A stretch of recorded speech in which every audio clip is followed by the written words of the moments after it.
Las opiniones y comentarios expresados en el siguiente espacio son exclusiva potestad de quienes lo emiten. Esta empresa televisora exime su responsabilidad o participación en los mismos.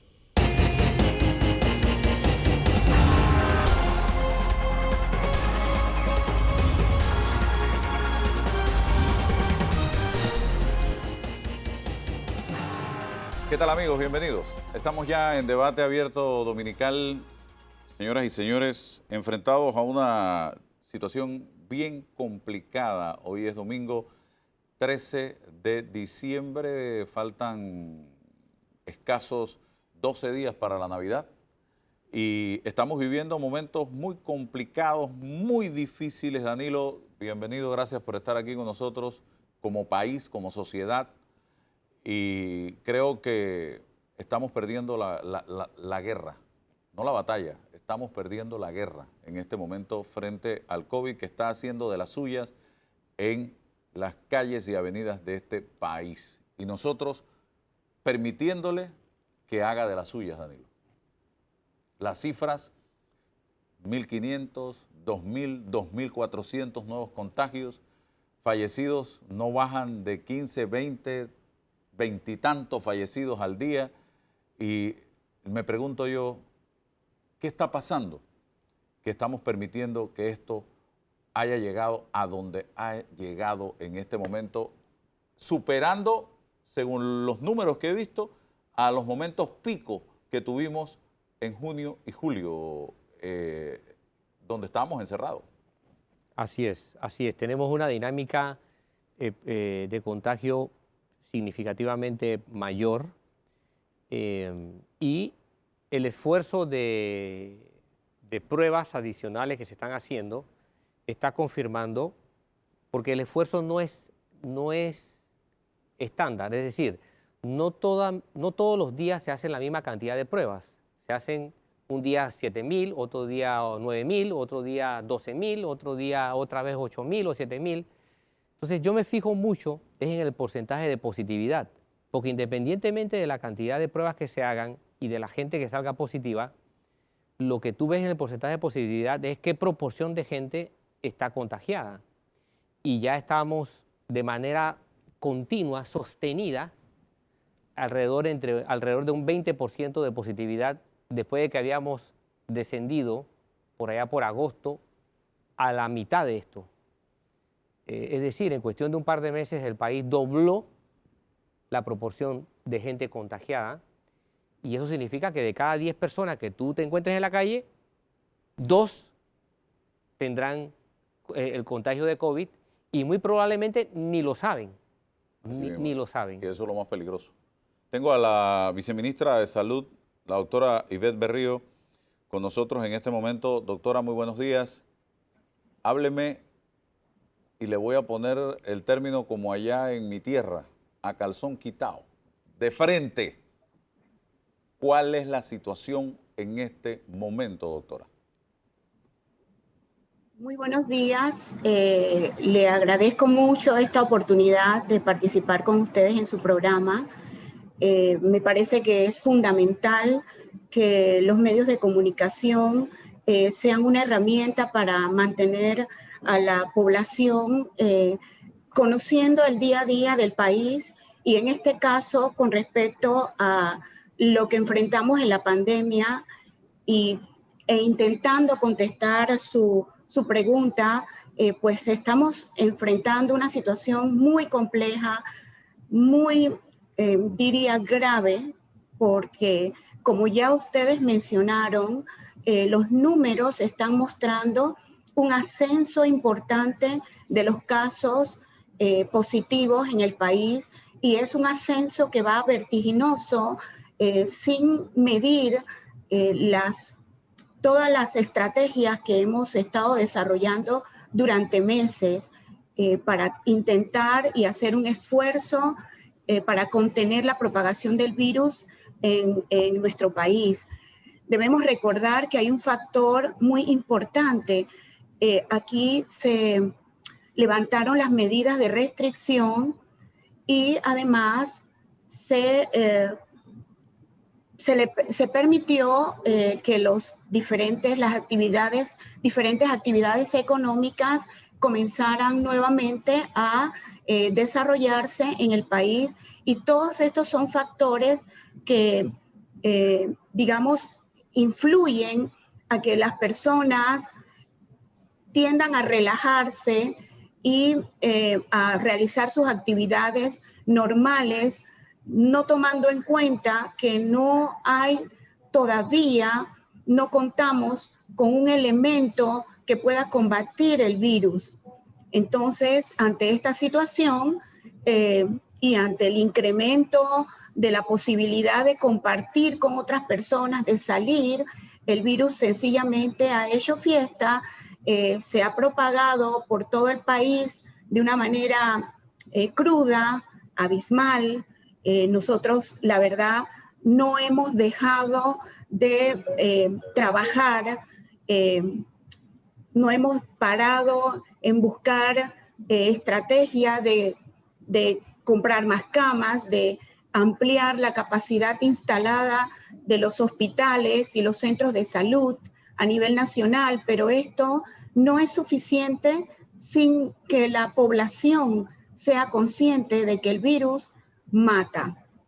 Doctora, usted acaba de hablar de comprar más camas.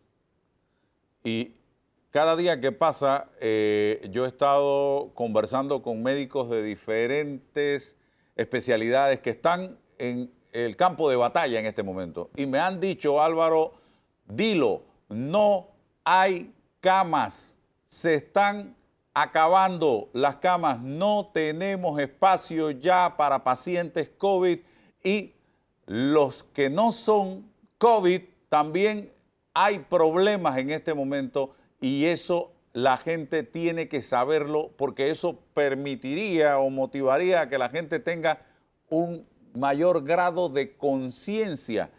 Y otros dicen, pero hay plata, ¿por qué no compran camas? Dice algunas personas por ahí.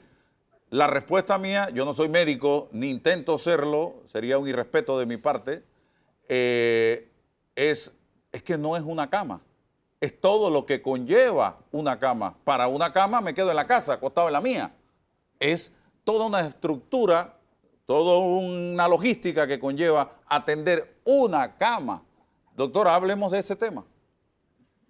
Sí, usted ha mencionado algo muy importante, y yo inicié diciendo que el gobierno nacional ha hecho un gran esfuerzo para dar respuesta a la situación y dar respuesta a todas las personas que necesitan ser atendidas. Sin embargo, la situación actual, como lo ha mencionado, está superando nuestra capacidad de responder a el problema de la contaminación por coronavirus. Y nuestro cuerpo médico de enfermeras y otras especialidades técnicas que forman parte del sistema de salud, sencillamente está ya copado y está superado. Por eso no hemos parado, como le digo, de buscar todas las estrategias para atender a las personas. Sin embargo, estamos en un punto enfrentando la situación compleja que nos presenta el coronavirus, que ha seguido avanzando y que nosotros mismos como población hemos permitido. No es que el Ministerio de Salud no tenga una estrategia, no es que el gobierno no tenga una estrategia, es que la misma población y no es toda la población, quiero hacer un alto aquí. Es un porcentaje que aún no tiene conciencia de lo grave que es la situación. Y esto nos va a enfrentar sencillamente cada día a ver aumentar un porcentaje mayor de muertes. Y no porque no tengamos cómo atenderlos, sino porque sencillamente ya está superando nuestra capacidad de dar respuesta a nivel nacional. Y como se lo dijeron los colegas médicos, pues sí, no han parado, tienen meses de estar trabajando sin parar 24/7, no tenemos relevo para poder darle a ellos descanso, siquiera un fin de semana, y este equipo agotado sigue dando lo mejor de sí y atendiendo cada día a pacientes COVID y a pacientes no COVID. Todavía, Álvaro, nosotros estamos dando, sin bajar la guardia, todo lo mejor del sistema de salud para poder enfrentar esta situación. Pero estamos llegando a un punto y no quisiéramos llegar. Sin embargo, esto es un llamado a la conciencia de la población. En este momento, la pelota está de su lado y va a depender que nosotros podamos seguir dando respuestas si la población se compromete responsablemente a cumplir con medidas de bioseguridad que lo único que quieren es salvaguardar su vida. Bien, importante, doctora. Han habido, ahora que está muy de moda el tema de las series de televisión, 3 temporadas en esta crisis en cuanto al tema de medicamentos. La primera etapa con hidroxicloroquina. La segunda etapa suspendieron la hidroxicloroquina. La tercera etapa, o temporada mejor dicho, con hidroxicloroquina. ¿Qué papel ha jugado la hidroxicloroquina en todo esto cuando vemos que en el momento junio-julio, que fue el momento crucial y alto, no habían suspendido la hidroxicloroquina? Nosotros tenemos... Y en esta etapa hay hidroxicloroquina y mire dónde estamos. ¿Qué papel ha jugado este medicamento en el tema de la mejoría de los pacientes? En este momento, lamentablemente, los grupos pro hidroxicloroquina y contra hidroxicloroquina, cada uno defiende su posición técnica y científica. Yo soy médico y respeto la posición de mis colegas. Sin embargo, también como médico he visto que el tema de COVID-19 no tiene un librito diseñado para dar tratamiento específico a esta patología o a las patologías que desencadena un organismo que enfrenta la contaminación por el coronavirus. Entonces, el Ministerio de Salud, que durante meses ha estado consultando a las diferentes sociedades médicas de especialistas para consensuar y llegar a un punto de acuerdo, estamos en la situación de que respetamos el criterio médico del profesional que está frente al paciente en la sala.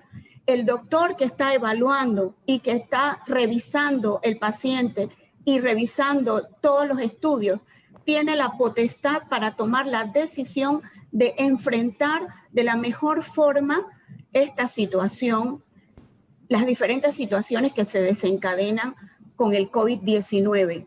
Y les voy a decir a ustedes y a la ciudadanía, como panameña, no solamente como médico, sino como panameña, me siento sumamente orgullosa del trabajo que han realizado mis colegas en todo el país, dando lo mejor de sí, con y sin hidroxicloroquina. Personalmente, creo que es un producto que tiene su efecto positivo en los primeros días del contagio del paciente. Así lo creo.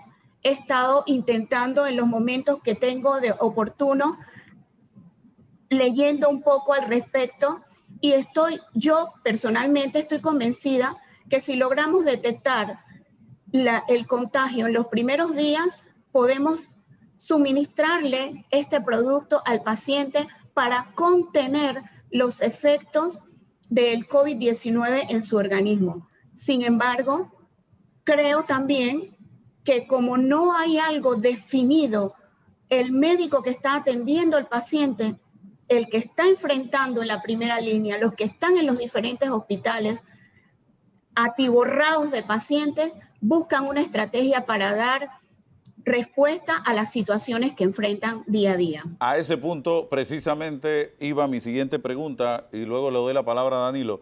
Está pasando algo.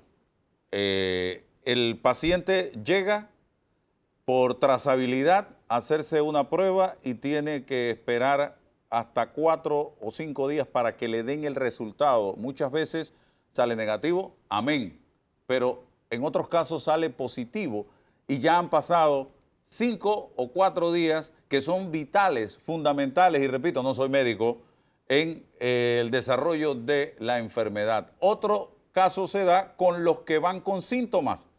Le hacen la prueba 4 o 5 días para que les den el resultado y ese periodo de tiempo se suma al que ya el paciente ha pasado con síntomas y son días fundamentales también en el tratamiento de la enfermedad. ¿Qué hacemos para recortar los tiempos y que sea más rápido en la detección de la COVID en el paciente?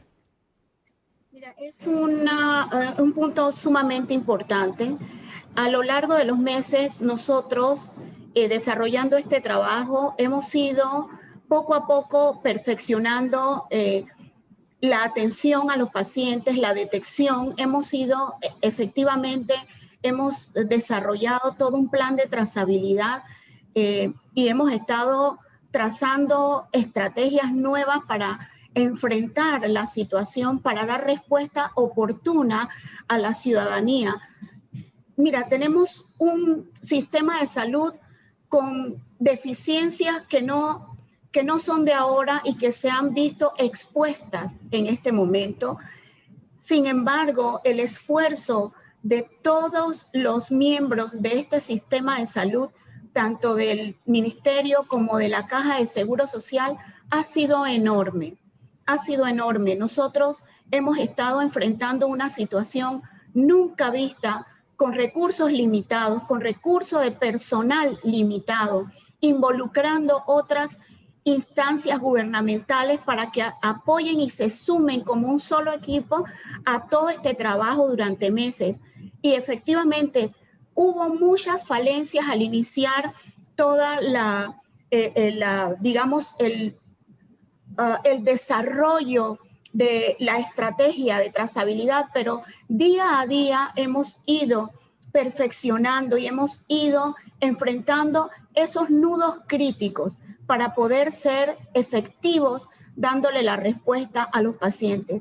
Esa efectividad, claro que no es de un 100%, pero yo estoy segura de que cada día hemos ido mejorando y hay un alto porcentaje de la población que está siendo detectada en los primeros días y se les está llevando el kit de Protégete Panamá para que se inicie el tratamiento de la sintomatología leve, si es que existe, y si es moderada, se detectan estos pacientes y se envían a los hoteles hospitales. Danilo Toro. Buen día, doctora Ibel Berrío, ¿cómo está? Muy buenos días, licenciado. Un gusto saludarle. Bien, para mí es un placer entrevistarla. Me consta de su esfuerzo y de su trabajo.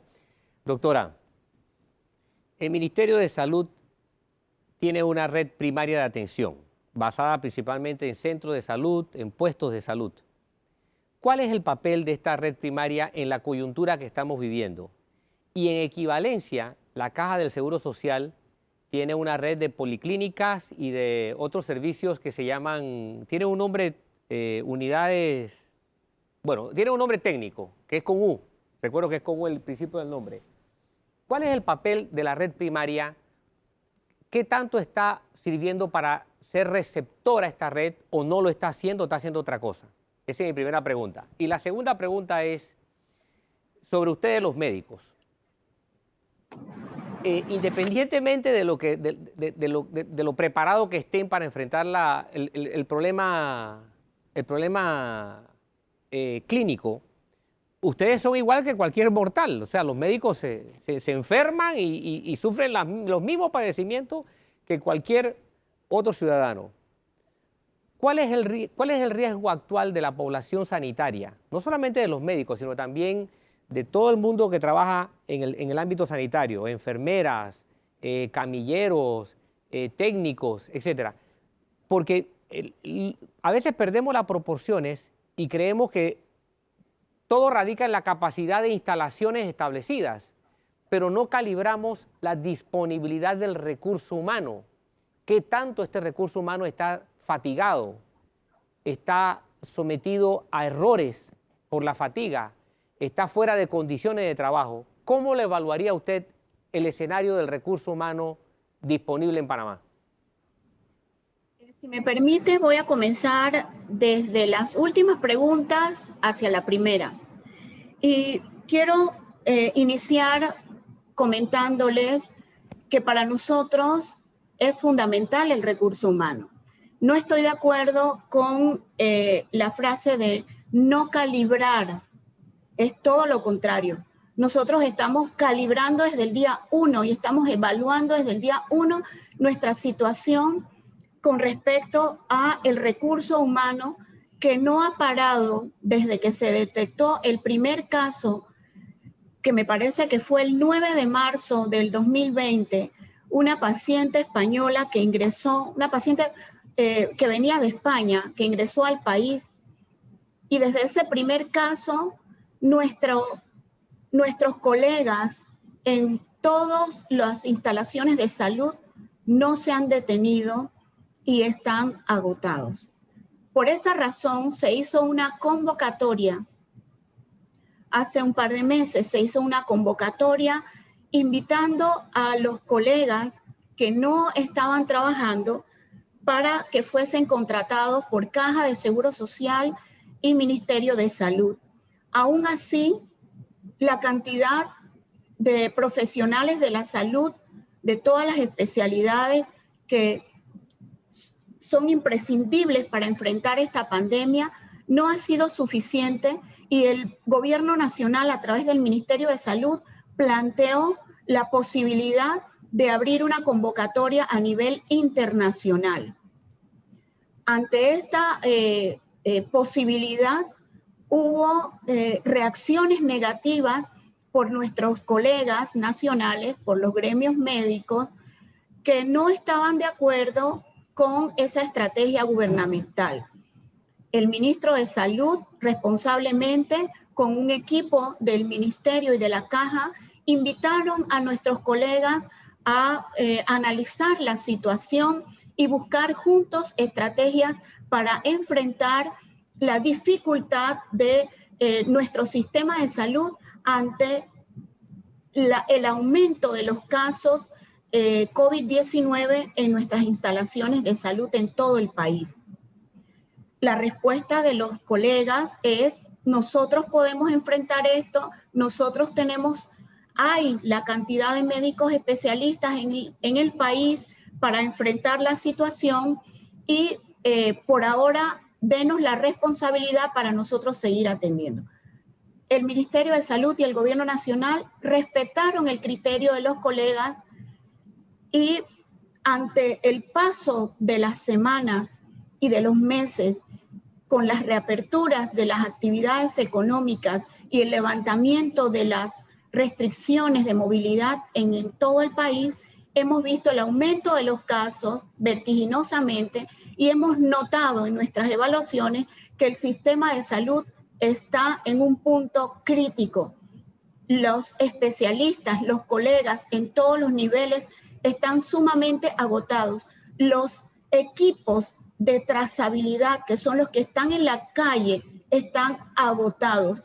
Aquellos que realizan los hisopados en las diferentes instalaciones sencillamente no dan más. Entonces, ante esta situación, nos vemos nuevamente en la necesidad de hacer un llamado a nivel nacional e internacional para que se pueda dar respuesta a los diferentes casos en los hospitales. O sea, nosotros sí estamos dando seguimiento a lo que está pasando con nuestros colegas, y realmente es preocupante porque es una situación que no está valorando, no están valorando, un porcentaje de la población nacional no está valorando el gran esfuerzo que está haciendo todo el sistema de salud ante los embates de la pandemia. Con respecto a la primera pregunta, el papel de la red primaria. En esta situación que vivimos hoy, la red primaria del sistema de salud está expuesta y se han expuesto las dificultades que enfrenta nuestro sistema de salud.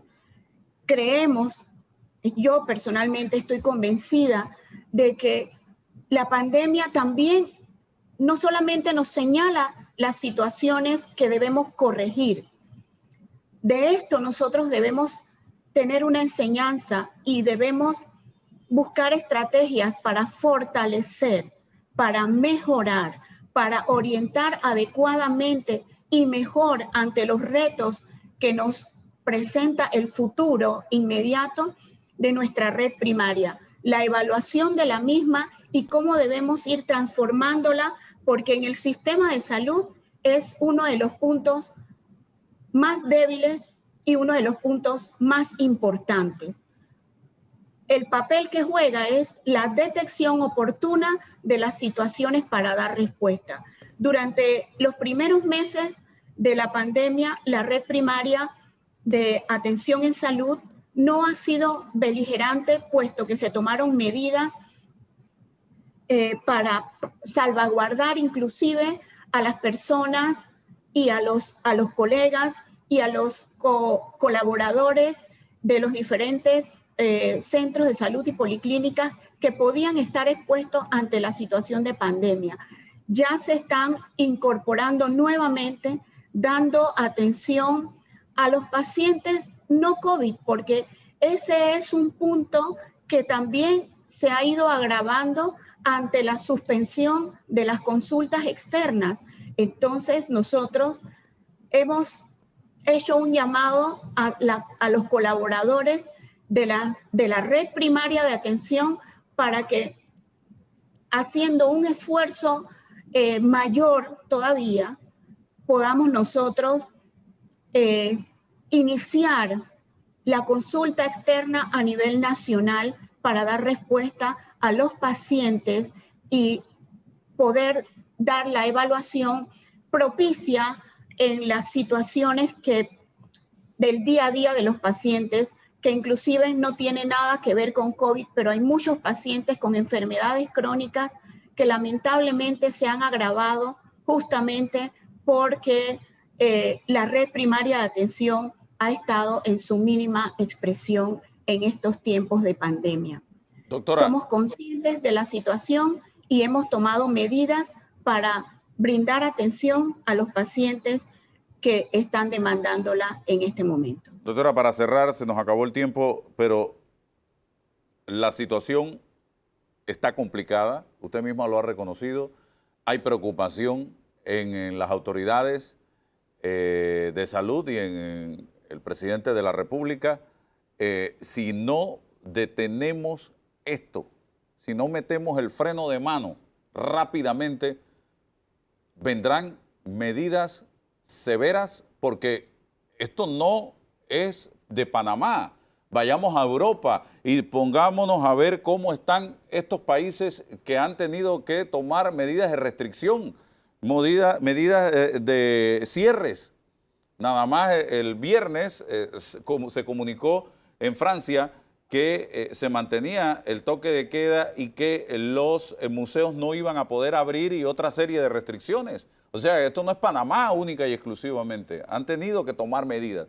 Nosotros tendremos que ir en esa dirección si no metemos el freno de mano. Brevemente, ministra.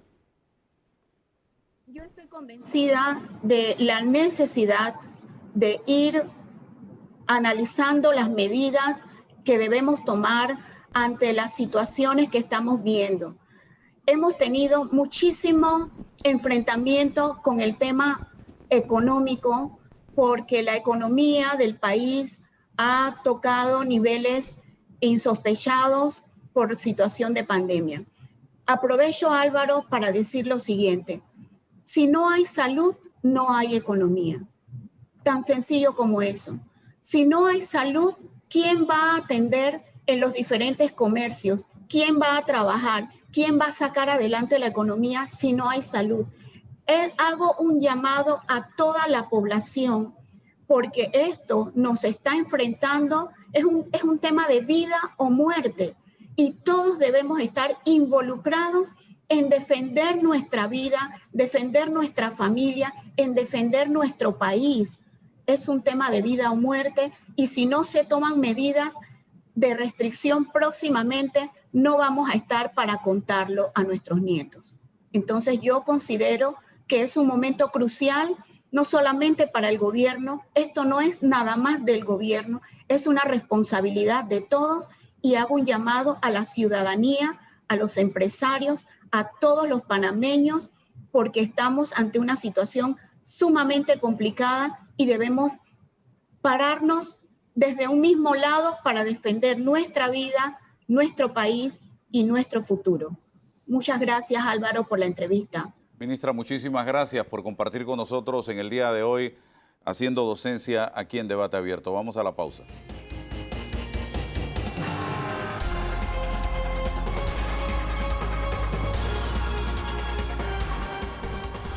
Bien, avanzamos, señoras y señores. Y saben ustedes, y Danilo, es importante hablar de esto, porque quienes han pasado por esta enfermedad son los principales testimonios vivos de las secuelas que deja el COVID, tanto emocionalmente como somáticamente. Exacto. En la parte del cuerpo, exacto. En el cuerpo. Y tengo a la doctora Gladys Guerrero, que ella tiene dos características importantes. Es profesional de la medicina, trabaja en el Seguro Social en este momento, pero también fue paciente de COVID y la pasó difícil. Y le ha tocado la responsabilidad de echar adelante, de empujar este proyecto en la Caja de Seguro Social. ¿Qué son lo que ustedes llaman clínicas post-COVID? Doctora, bienvenida. Buenos días, Álvaro, y gracias por la entrevista. Sí, estas clínicas nacen a raíz de encontrarnos con pacientes y donde, como tú lo dijiste, me incluyo, que después que somos recuperados del COVID, quedamos con una serie de sintomatología que no teníamos antes de haber enfermado y que de una u otra manera esas afecciones la empezamos a asociar a que podían ser secundarias a la enfermedad. Empezamos una revisión bibliográfica. El único lugar donde nosotros encontramos que tenían algo parecido a lo que son nuestras clínicas era en Italia. En ningún lugar de América Latina existían estas clínicas. Este es un proyecto innovador que se estableció en Panamá, lo estableció la Caja del Seguro Social. Es más, en este momento ya el director general de la Caja, el doctor Enrique Lao, ha recibido llamadas de otros países para que le den algún tipo de orientación de cómo se crean las clínicas y cuál es el propósito de las clínicas. Y con estas clínicas nosotros hasta hoy, Álvaro, hemos logrado ya atender más de 800 pacientes que de una u otra manera son recuperados de COVID, pero quedaron con algunas afecciones físicas y emocionales, como tú dices. Las afecciones emocionales no se apartan y era necesario brindarles algún tipo de atención. Era necesario ver si al evaluarlo ellos necesitaban atención especializada de acuerdo a lo que estuvieran presentando, porque ahora se ve que no solamente afecta a los pulmones, posterior a la recuperación te puede afectar cualquier otro de los órganos del cuerpo, y es lo que estamos viendo. Entonces, dependiendo de la evaluación que se haga y de la referencia hacia las clínicas, los médicos que están encargados de las clínicas definen o no si es necesario que vaya a alguna especialidad para que siga siendo evaluado y se confirme o se descarte si realmente son afecciones que fueron producidas por el COVID. Con precisión,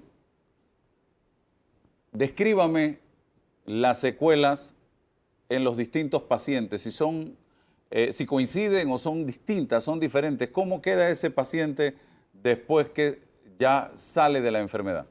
Sí, bueno, son distintas, como tú lo dices, una gama de afecciones que tiene.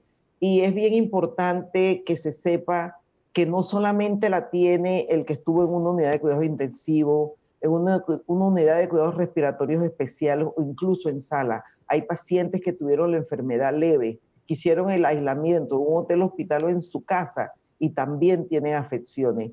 Lo que más nosotros hemos encontrado en los pacientes que acuden a estas clínicas, son referidos, porque ellos deben ser referidos a estas clínicas, es la dificultad respiratoria, que algunos que les persiste la tos, la debilidad, la sensación de fatiga, que a veces es extrema, es otra de las características.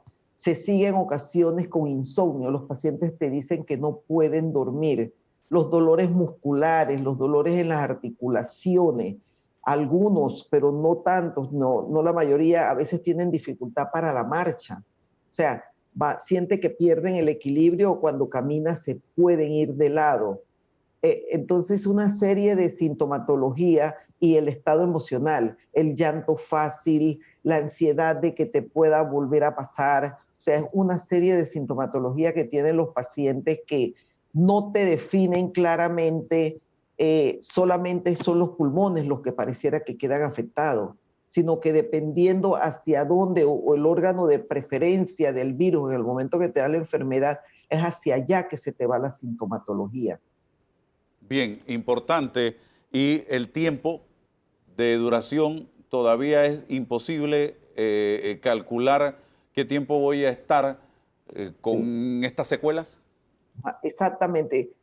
Hay países que nos llevan la delantera porque empezaron primero con los casos y ellos refieren que ellos tienen pacientes que después de 6 meses todavía tienen algún tipo de sintomatología. Y entonces aquí no se está viendo diferente. Aquí también se está viendo lo mismo. Te puedo poner mi ejemplo. Ya yo llevo 4 meses de recuperada. Ahora, después de 4 meses, donde realmente yo te puedo decir que prácticamente me estoy sintiendo muy bien, pero para los primeros meses yo todavía tenía algunas manifestaciones que yo sabía que eran parte del COVID y que se han ido recuperando, pero no hay un tiempo definido. Hay personas que tienen más tiempo que yo de haber sido recuperada y todavía siguen con sintomatología. Entonces todavía hay muchos puntos de esta enfermedad que no están claros y no se saben hasta cuándo van a presentarse. Incluso la otra vez leí un artículo que decía que no se sabía si muchos pacientes podían quedar con algún tipo de sintomatología para toda la vida, que era muy pronto para decirlo. Pero sin embargo, sí hay manera de tratarlo, de manejarlo para mejorar esa situación, sobre todo esos pacientes que tienen estos cuadros de fatiga crónica, que te dicen no puedo con mi vida, que para levantarse es un problema, para iniciar la actividad es un problema. Entonces, pues tenemos un grupo de pacientes que están en esa condición. ¿Cómo logro tener contacto con las clínicas post-COVID de la Caja de Seguro Social? Porque estamos hablando de 800 personas, dijo ella al principio, pero... Que ya se están atendiendo en las Exacto. clínicas. ¿Cómo hacemos y dónde están ubicadas? Bueno, para hacer contacto con una clínica post-COVID, el paciente debe ser referido o directamente, el que está hospitalizado, a su salida del hospital. Y si no fue referido de un hospital, debe ser referido de un consultorio de atención primaria de salud, ya sea de médico general o especialista, que considera por la evaluación que hace que debe ser visto en estas clínicas. Pero además necesitamos que ellos tengan la certificación de que fueron pacientes. Esa certificación se la da a todo el que enferma. La certificación de que él fue paciente de COVID y si tiene el resultado de la prueba también, pero la certificación solamente es suficiente en un momento dado. Nosotros tenemos 10 clínicas post-COVID. La primera que se inauguró que fue la de la Policlínica Manuel Ferrer Valdés, que es en calle 25, las tenemos en Chorrera, te las voy a leer porque no me las sé de memoria. Tenemos en la Policlínica JJ Vallarino, en el Hospital Raúl Dávila Mena en Bocas del Toro, ya te mencioné la Policlínica Santiago Barraza en Panamá Oeste, el Hospital Regional Rafael Hernández en Chiriquí, la Policlínica Roberto Ramírez de Diego en Herrera, la Policlínica Miguel Cárdenas Barahona en Los Santos, en la Policlínica Hugo Espadafora de Colón, en la Policlínica Manuel de Jesús Rojas en Coclé y en la Policlínica Horacio Díaz Gómez en Veragua. Tenemos 10.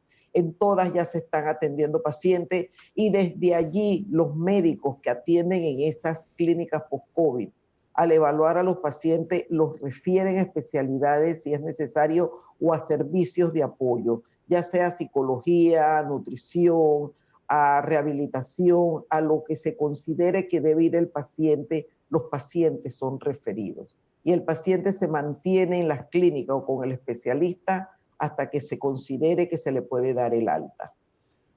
Voy a darle la palabra a Danilo Toro, que está aquí con nosotros. Danilo, pero me gustaría una última pregunta.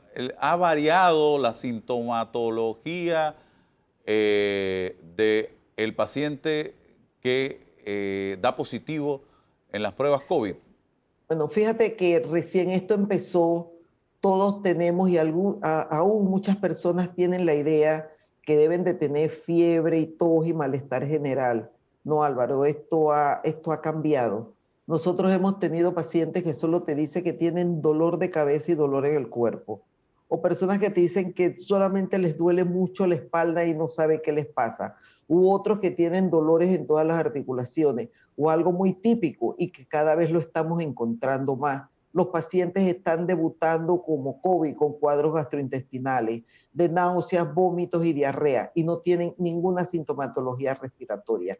Cada vez más esta sintomatología ha ido variando y ya no es aquel cuadro nada más de que por afectar principalmente los pulmones, yo estoy esperando que me venga con un cuadro respiratorio tipo gripe. No, puede ser ese, pero igualmente puede ser otra sintomatología. Por eso es importante que cuando llegan a atenderse, se haga el interrogatorio, se le pregunte por el área, sobre todo si son sitios donde hay casos que se concentran, si ha estado en contacto con alguien, para poder evaluar realmente si estamos ante un posible caso de COVID.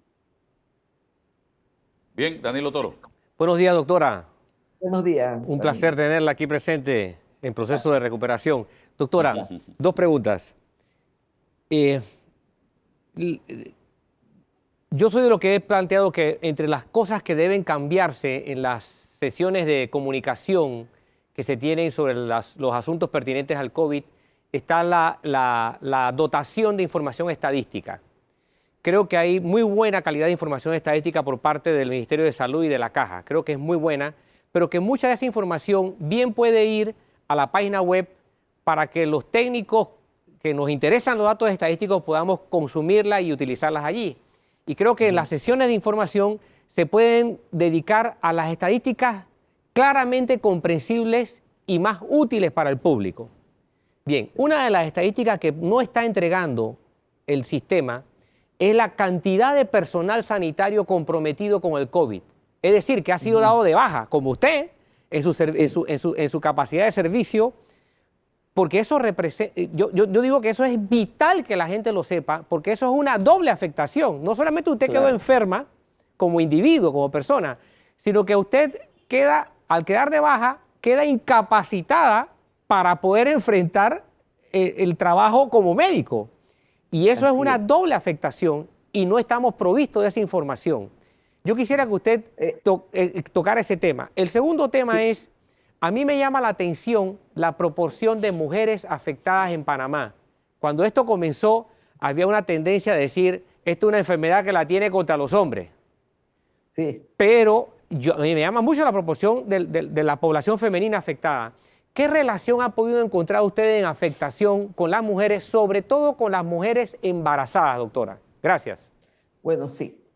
Mujeres embarazadas, sí. Nosotros llevamos en la Caja de Seguro Social un registro semanal de pacientes, personal de salud, trabajadores de salud de la Caja por disciplina que son afectados por la enfermedad, tanto del área de salud como del área administrativa. Igualmente llevamos la información de los pacientes que están recibiendo tratamiento de reemplazo renal, de hemodiálisis, de los que enferman y también de las embarazadas. Esa información la llevamos y es semanal. y sí la tenemos. De repente es lo que usted señala, que se pudiera conocer más de ella en algunas conferencias de prensa. La Caja del Seguro Social ha dado información al respecto. Nosotros tenemos, si sumamos el personal de salud y el personal administrativo de la Caja, ya más de 2.000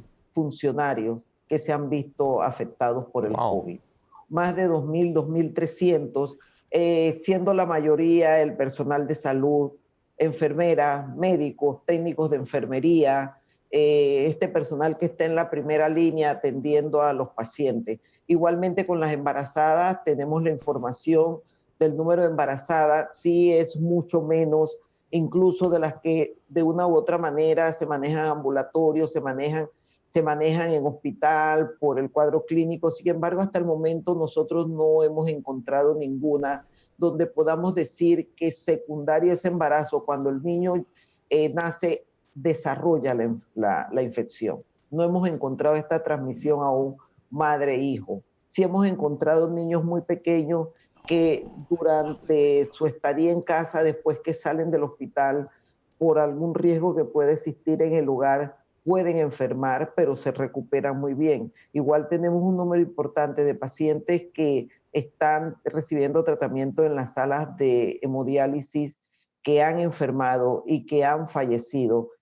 No se han encontrado que hayan sido producto de conglomerados que se den dentro de la misma sala, sino la mayoría han sido afectados a nivel comunitario, pero pues son recibidos y presentan cuadros clínicos que hace sospechar que es la infección, se le hace la prueba y salen positivos. Pero yo creo que sí, se pudiera, como no, y voy a presentar su inquietud, licenciado, de que se tenga más información al respecto, pero lo que sí le digo que semanalmente, todos los lunes, a mí se me envía la información y el consolidado de cuál es el comportamiento en estos grupos de población. Muy importante, doctora, le agradezco su participación con nosotros aquí en Debate Abierto Dominical para hacer docencia sobre este trabajo que ustedes están haciendo con los pacientes ya de una u otra forma medio recuperados, porque son gente que queda con secuelas que poco a poco van pasando. Sin embargo, todavía no se tiene claro, como usted misma lo dijo, el tiempo de duración de algunas de estas secuelas y si se van a repetir posteriormente y qué efectos pudieran causar en la salud del individuo para más adelante. Todo esto es parte del tiempo, lo va a definir el tiempo, porque esta es una enfermedad que acaba de cumplir su primer añito desde que se detectó el primer paciente. Así que es poco lo que se ha podido estudiar en el tiempo acerca de la misma. Gracias, doctora, que pase un excelente día y cuídese mucho.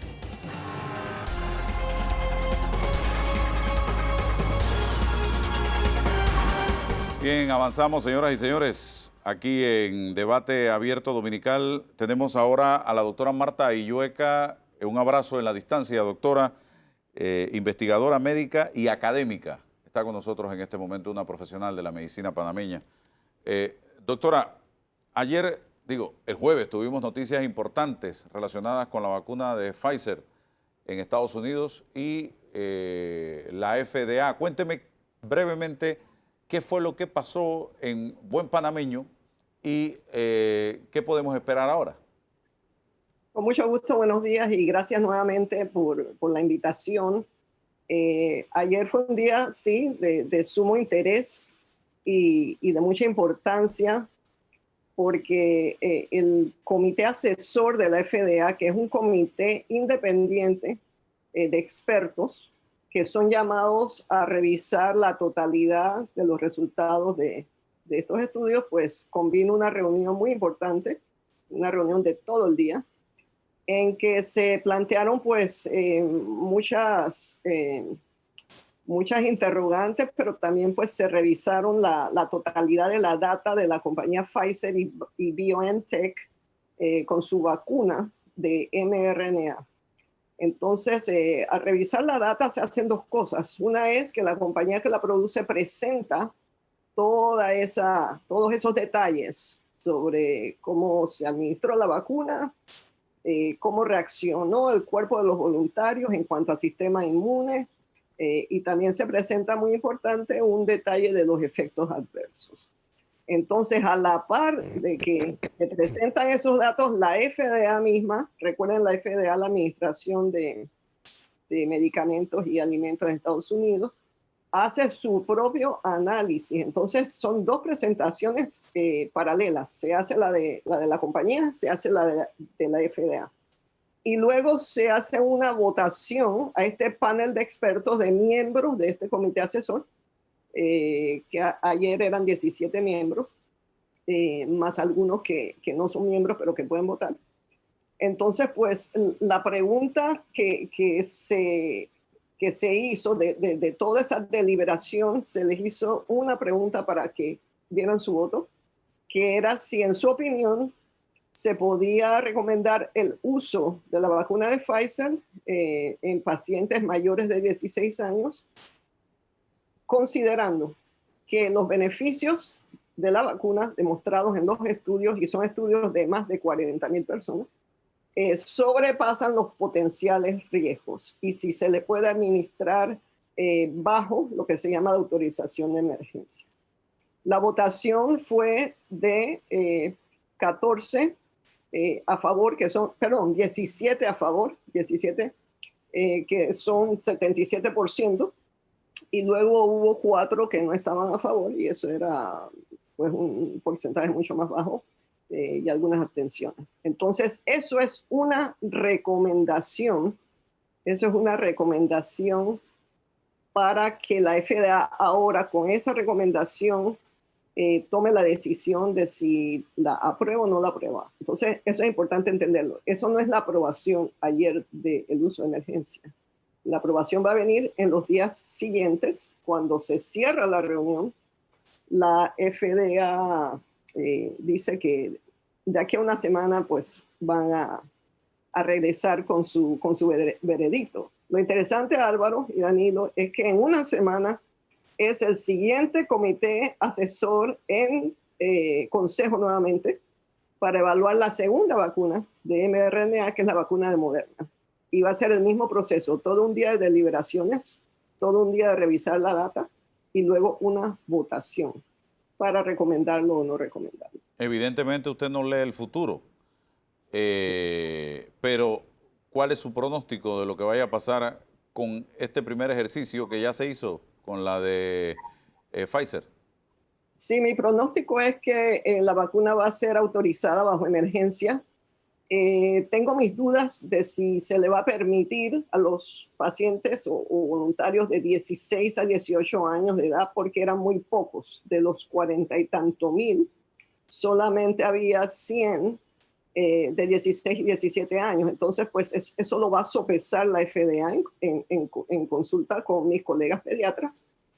Pero de 18 para arriba, estoy bastante confiada después de lo que escuché ayer, de que se va a dar la luz verde ya para ese uso de emergencia. Y quiero recordarles que ese uso de emergencia ya se está autorizando en Canadá, por ejemplo, en Canadá y en Inglaterra. Así que en los Estados Unidos viene ahí detrásito de eso. O sea que se puede vacunar ante la emergencia que estamos viviendo inmediatamente. ¿De eso se trata? De eso se trata. Eso no es una licencia de la vacuna, porque van a seguir ahora, la fase 4 es la de seguir recopilando información de bioseguridad. Y entonces en esa fase 4 hay que ver que no salga ningún otro efecto adverso que no se hubiera visto, que sería muy raro. La mayoría de los efectos adversos serios que se buscan aparecen las primeras 6 semanas. Entonces, por eso hay una estipulación de la FDA de que hay que tener por lo menos 2 meses de observación y luego hasta 1 año, pero esos 2 meses iniciales son de suma importancia. Entonces, yo pienso que sí le van a dar esa autorización de uso emergente. Leyendo, por ejemplo, Pfizer no es que va a empezar a producir, ya hay un inventario gigantesco de dosis de vacunas a la espera de esa aprobación. O sea, el término que se está usando mucho aquí en Panamá, se la están rifando. Se la rifaron ya. Se la rifaron porque eso está producido, está empacado, esperando el ganchito Sí, sí, sí. para salir al mercado. Fíjense que hay algo muy interesante. Estas vacunas que están bastante adelantadas, ¿verdad? Que son Pfizer, Moderna, AstraZeneca, Johnson Johnson. Acá en Estados Unidos se les ha provisionado de fondos por esa operación de velocidad de la luz, Operation Warp Speed. Pero Pfizer se negó a aceptar esos fondos por adelantado. Es la única compañía que tengo entendido que no solamente se las rifó, pero se las rifaron solos. Entonces, pues, eso pues hay que agradecérselo. Todas estas compañías que han hecho estos estudios que están más avanzados ya han producido la primera remesa de vacuna. Y es verdad, se la están rifando porque si no se las aprueban o si no les va bien... Se pierde toda la inversión. Se pierde y se pierden esas vacunas también. Y lo delicado también que de la vacuna de Pfizer es la logística que lleva una cadena de frío importante, es lo que tengo entendido, con la que tenemos que contar como país, en el caso nuestro, para poder recibir esas vacunas y distribuirlas a lo largo y ancho del país, doctora. Sí, la cadena de frío en lo que se refiere a Pfizer específicamente es un desafío porque las temperaturas son bajísimas, de menos 70 centígrados. Eso es más frío que el Polo Sur, para darles una idea. Pero Pfizer mismo ha diseñado cajas que se manejan con hielo seco para poder distribuir las vacunas. Y Pfizer también ha anunciado que ellos tienen sus protocolos de distribución y que al menos en Estados Unidos ellos van a distribuirlas al punto donde se administra la vacuna. Y eso es una gran ayuda. Muy bien. Doctora, No en otros países. ¿Qué tan mal estamos en comparación con el momento pico, y hablemos de Panamá, y también del mundo, ¿por qué no?, que se dio durante los meses de junio y julio, a juicio suyo? A mi juicio, el mundo está mal, no solamente Panamá. Lo que hemos visto es un fenómeno que acompaña a las epidemias y a las pandemias, que es cómo se comporta la enfermedad y el virus y la transmisión en comunidad y la transmisión de persona a persona. Entonces, aunque no nos guste, los únicos meses en que estuvimos bien controlados fue cuando nos tenían bien controlados.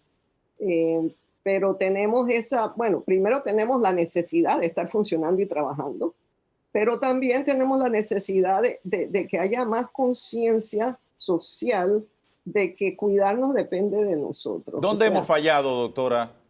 ¿Dónde hemos fallado? Nos hemos relajado. Cuando había el toque de queda de hace meses, todas las noches se arrestaban a 500 a 700 personas. O sea, ¿cómo es eso? ¿Cómo es que hace unos días hubo una venta de zapatillas con una fila de gente y no se guarda distancia social? La mascarilla hay que usarla. Ya ustedes saben la fórmula, yo no tengo que estarla repitiendo, pero lo que falta, donde estamos fallando, es en crear conciencia, en que nuestros líderes nos ayuden a crear esa conciencia dando ejemplo, a que nos organicemos un poquito con más cuidado en los protocolos. O sea, yo he visto, para darles un ejemplo, unos protocolos de tratamiento que honestamente no los entiendo bien. He visto recetas preimpresas para hidroxicloroquina con o sin aspirina. He visto las cajitas felices, que era buena idea, oxímetro, vitaminas, pero unas cajitas tienen ivermectina, unas cajitas tienen acitromicina, o sea, no hay una uniformidad y estos medicamentos son de uso delicado. Y para darles un ejemplo de la ivermectina, es cierto que en los laboratorios se vio que la ivermectina podía desintegrar el virus, pero era con 100 veces la cantidad que nos tomaríamos los humanos. Es como decir que necesitas 100 cañones para derribar una muralla y que me vas a decir a mí que con una pistolita la voy a desmoronar. Y la ivermectina tiene también pues sus efectos, ¿no? Es un antiparasitario de ganado, de caballos, de perros y todo eso. Entonces ese es un ejemplo. Tenemos, hace poco en las redes sociales circularon 2 cartas de la dirección de mis colegas del seguro donde básicamente se ordena por el tono de las cartas que todo paciente positivo se le dé hidroxicloroquina, en una con aspirina, en otra con amantadina. Amantadina, ¿de cuándo acá? Bueno, yo no sé, quizás tiene un protocolo que no lo he visto, no puedo comentar eso, pero puedo decir la amantadina no tiene nada que ver ahora mismo, no hay data para tratar al COVID. Entonces, ¿qué quiero decir? Yo espero que mis colegas de farmacia y drogas estén revisando esos protocolos. No tengo acceso, ni sé si el público tiene acceso a esos protocolos, pero yo sé que farmacia y droga revisa con mucho cuidado los protocolos de las vacunas. Y yo espero en Dios que también estén revisando los protocolos de estos medicamentos, porque mi punto es, somos como David y Goliat. Queremos tirarle un golpe de gracia al virus que es este gigante. Y hemos tratado una variedad de fármacos que no están probados, con todo el respeto de los médicos tratantes. Ustedes usen lo que tengan que usar, pero eduquemos al público. Eduquemos al público. Miren, Álvaro y Danilo, esta situación en que estamos es como el diluvio universal. Ya estamos a un tope. Creo que el último número que vi es 2.447 casos. Si no podemos cooperar como sociedad para construirnos un arca de Noé que nos aguante hasta que llegue la vacuna, lo que va a venir aquí es una ola marina. Está a punto de caernos. Entonces, ¿qué nos va a quedar? Vamos a tener que hacer nuestras propias arquitas de Noé con nuestras burbujas y ver cómo navegamos hasta que llegue la vacunación, porque la única vía de salir de esto, y con esto el doctor Fauci está de acuerdo conmigo, es vacunación y medidas de bioseguridad hasta que lleguemos a la inmunidad de rebaño. Ojalá se descubra un tratamiento temprano. No lo hay. A eso iba mi siguiente pregunta, doctora, porque en el ambiente con las cajitas felices, que usted llama, se ha creado una sensación de que si yo tomo eso los primeros días, me voy a mejorar. Y lo segundo, hay también en el ambiente una sensación de que si tomo la hidroxicloroquina como profiláctico, me va a pegar más suave, si me da. Hablemos de eso con usted, por favor, doctora. Bien. El tema de la hidroxicloroquina es muy sensitivo en todo el mundo. Ya se ha dicho, se ha demostrado, hay data seria y controlada de que no ayuda. Pero el que cree en la hidroxicloroquina y la quiere tomar, yo no me voy a meter entre su médico y él o ella. Yo lo que les voy a decir, lean. En Panamá no se usan los etiquetados ni la posología.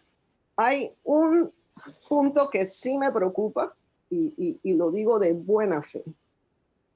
En estas cartas recientes que vi o en las últimas dosis que se están recomendando hidroxicloroquina, vi que el primer día ahora se ha doblado la dosis. Si antes eran 400 el primer día, ahora es 800.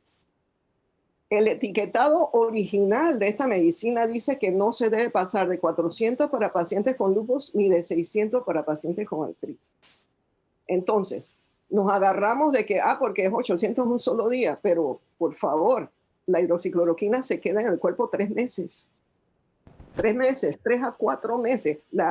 El desarrollo de esa molécula lo demuestra. Entonces, lo que te quiero decir, Álvaro, es que si vamos a apegarnos a un tratamiento que no está aprobado por sociedades médicas mundiales o regulatorias, hace 3 meses lo dije y lo vuelvo a decir. Hagan ustedes su propio registro, reporten los pacientes que les fue bien y a los que no les fue bien. Y recuerden que en el coronavirus, 80% de las personas les va a ir bien con tratamiento sintomático, porque entonces malentienden. Entonces dicen que uno no quiere que reciban tratamiento temprano. No, hay que dar tratamiento sintomático temprano. Hay que controlar la fiebre, la inflamación, ¿no? Los síntomas catarrales. Hay que descansar, tomar líquidos, vitaminas.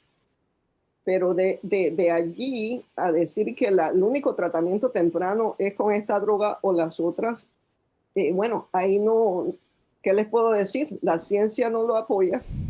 Y sobre todo es importante que no nos engañemos con las curvas epidemiológicas. Si ustedes creen que tal o cual tratamiento bajó la curva, díganme por qué la curva ahora se disparó, pues. Nunca dijeron cuántas personas toman este otro medicamento. Y hace 2 meses todo el mundo decía, es porque estamos usando hidroxicloroquina. Pero ahora se disparó. Entonces, así no se puede hacer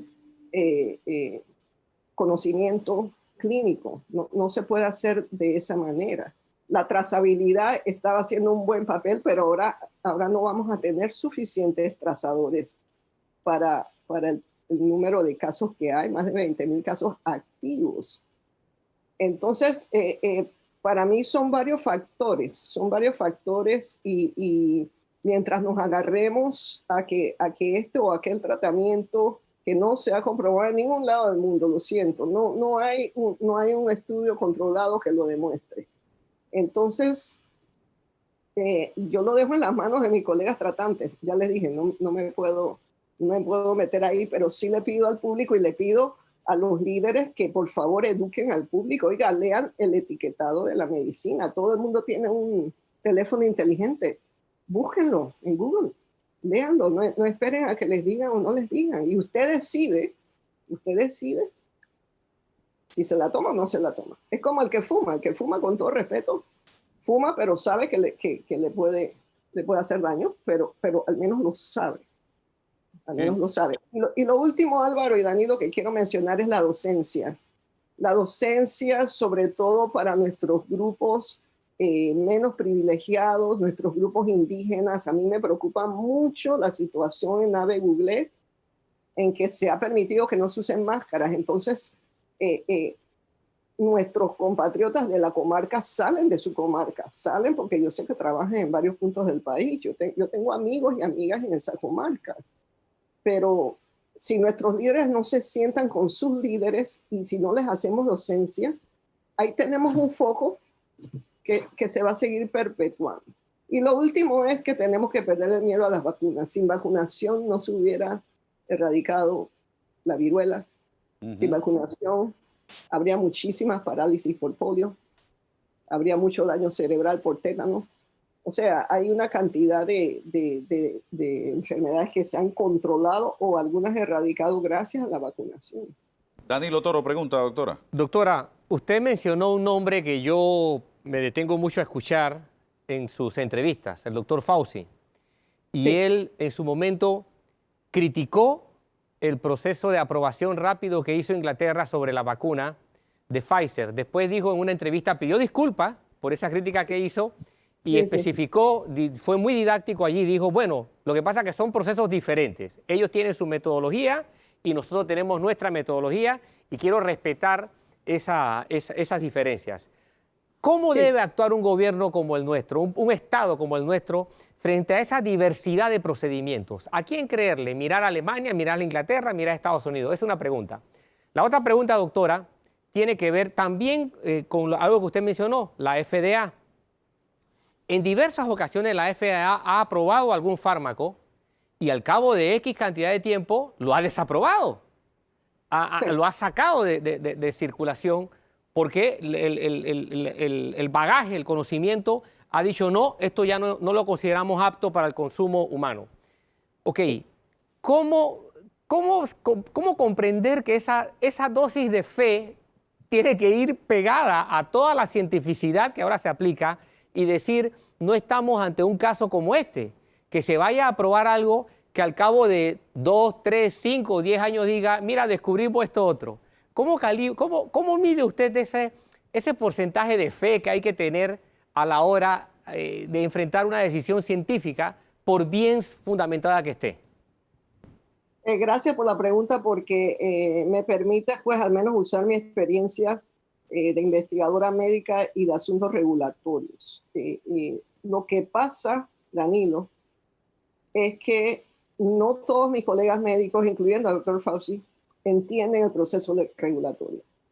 Entonces, el proceso en base es el mismo. El asunto es cómo se procede para hacer la aprobación. Inglaterra, que fue la que primeramente critica al doctor Fauci, había estado revisando la data. La data en Europa de estas compañías se está revisando sobre la marcha. Entonces, cuando se revisa sobre la marcha, más según las estadísticas del COVID en el país, entonces ellos pueden tomar esa decisión de hacer el equivalente de un uso autorizado. El proceso en los Estados Unidos con la FDA, en base, es el mismo de la revisión de esa data, y el FDA lo ha estado haciendo también sobre la marcha. Pero el sistema de salud y las leyes de Estados Unidos requieren que la FDA se apoye en los asesores, en los comités de estos asesores cuando es un uso de emergencia. Y la FDA es muy particular sobre ciertos detalles de la data. Entonces, en esencia es el mismo proceso, pero en una forma diferente de desarrollarlo. Entonces, cuando Fauci critica a Inglaterra, yo me imagino que se retracta porque alguien le habrá recordado que el proceso regulatorio probablemente en Inglaterra estaba un poquito más adelantado que con la FDA. La FDA no da respuestas, trabajé con ellos 12 años con mis investigaciones, no dan respuesta hasta que todo se completa. Entonces, la segunda pregunta, que hoy dijeron esto y luego lo otro, como estamos en una pandemia con una enfermedad nueva, entonces los usos de emergencia solamente son usos de emergencia, no son aprobaciones. Entonces, si no se hicieran esos usos de emergencia para darle tiempo que se completen los otros estudios, sencillamente hoy no tendríamos Remdesivir. Hoy no sabríamos que la dexametasona y el Remdesivir disminuyen la mortalidad. Entonces, cuando empiezas a usar estos medicamentos, y la hidroxicloroquina es otro ejemplo, ellos inicialmente la prueban porque hay reportes iniciales. Entonces, es un uso de emergencia. Cuando esos reportes iniciales empiezan a acompañarse de reportes de efectos adversos, y no estoy hablando del estudio de Lancet que lo retractaron porque eso es lo que salen. No es que ese estudio se retractó. No. Yo estoy hablando de varios estudios, incluyendo el de la Universidad de Nueva York. Entonces la FDA tiene la obligación de decir, ok, los efectos adversos se están ganando aquí a los beneficios que se han sugerido y que no se han comprobado. Entonces la obligación de ellos es decir, alto ahí. Queríamos usarla, este u otro medicamento, hemos visto que o no hay data que apoya su uso o que hay efectos adversos, vamos a parar. Esto es un proceso que se está haciendo sobre la marcha porque la enfermedad es nueva. La enfermedad es nueva y recuerden la fase 4. La fase 4 es la que nos provee con estudios observacionales, porque estos son reportes de todo el mundo de lo que se observa de efectos adversos. Hay 4 o 5 bancos de datos en todo el mundo que recogen los efectos adversos. Y eso lo recogen, por ejemplo, la FDA. Y cuando esos efectos adversos empiezan a subir, la FDA en todo su derecho, que para eso existe, tiene que proteger al público y decir, ok, alto ahí. Así que, pues, bueno, eso es lo que es. Doctora, muchísimas gracias por regalarnos parte de su valioso tiempo para seguir haciendo docencia en esta guerra frontal que tenemos contra el COVID, y que si no ponemos un poquito de nuestra parte, si no metemos una milla extra adicional, no vamos a poder salir victoriosos de la misma. Vamos a la pausa y regresamos.